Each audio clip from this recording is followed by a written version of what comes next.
Speaker, I rise this evening on adjournment to raise a number of matters, and one is in the last couple of weeks I had the opportunity to meet with board members of the Blue Economy CRC, an incredible entity that's working right across the world, leading research, much of which has originated in Tasmania, and showing that from Tasmania you can do anything and have a tremendous impact globally.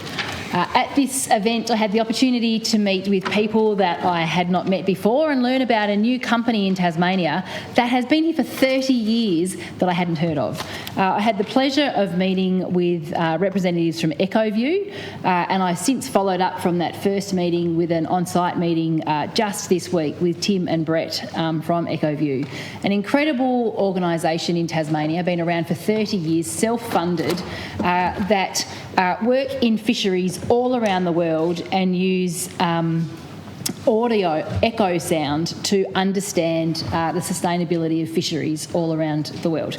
They do that right here from Tasmania. They, with some growth coming shortly, are likely to have 30 employees, most in here in Tasmania.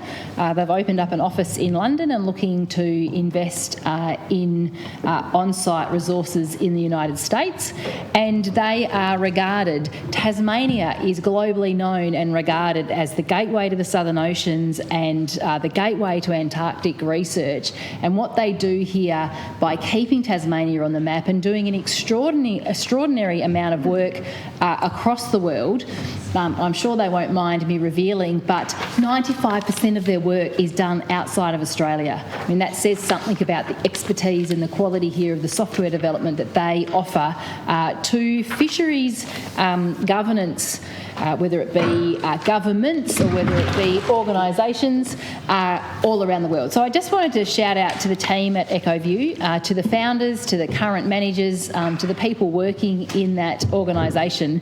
There's nothing more magic than meeting people in Tasmania. They're at the top of their field, best in their game, doing it from right here and continuing to demonstrate that anything is possible from Tasmania, that the global reputation can be shared and understood from great work that happens here, and it's nothing less than inspiring.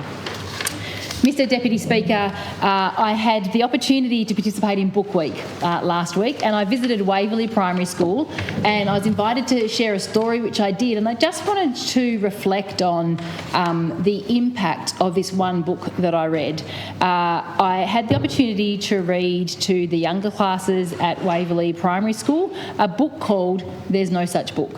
Now, I don't know if anyone in this chamber is aware of this book, but there would be many in this chamber that are aware of the challenges that can present around children, families, and the expectations and pressures of participating in some of the school activities where maybe you might not be confident to dress up, maybe you might not be confident in your reading abilities and therefore not have a book that you can take to school, maybe not be sure about, back in the day everyone used to make, do and paper mache their costumes, and then there was sort of a chapter in life where people were buying things, but there's this incredible book that's been written, and I share it because there may be families that would like to use this book in the future, called There's No Such Book. And the story goes through a parent and a child preparing for Book Week the next day and trying to decide what they'll wear and which book they'll take. And the mother, aware that there weren't a lot of resources for the costume and a lot of things that were available, but also not a lot of books that might match the passion of the child, created stories to share with their child and suggest that maybe this is what you could do. You could dress up as someone to do with space or a dinosaur or, the different creative ideas, but the young person will say, well, that's not a book, that's not a book.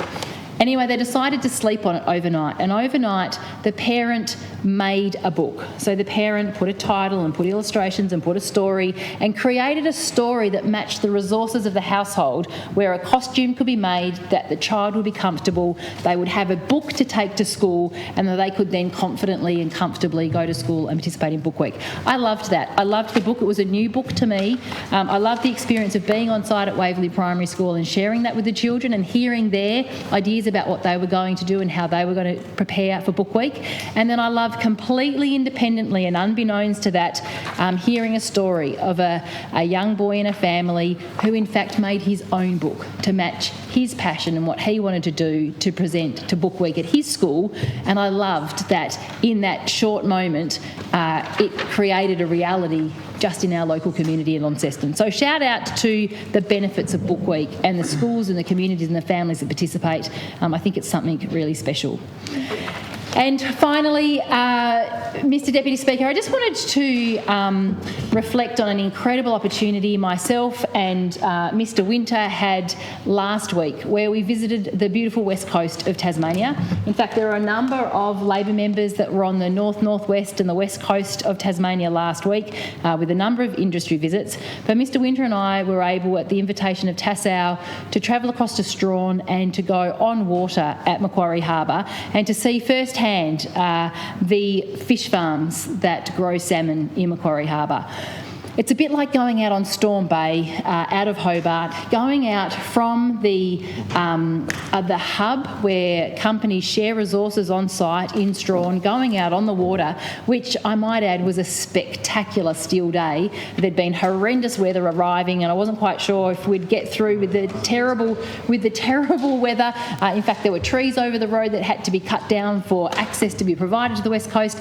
But when we arrived in Strawn, the sky opened up and the sun shone down for almost the 3 hours that we were on water, and it was a beautiful way to experience the vastness of Macquarie Harbour.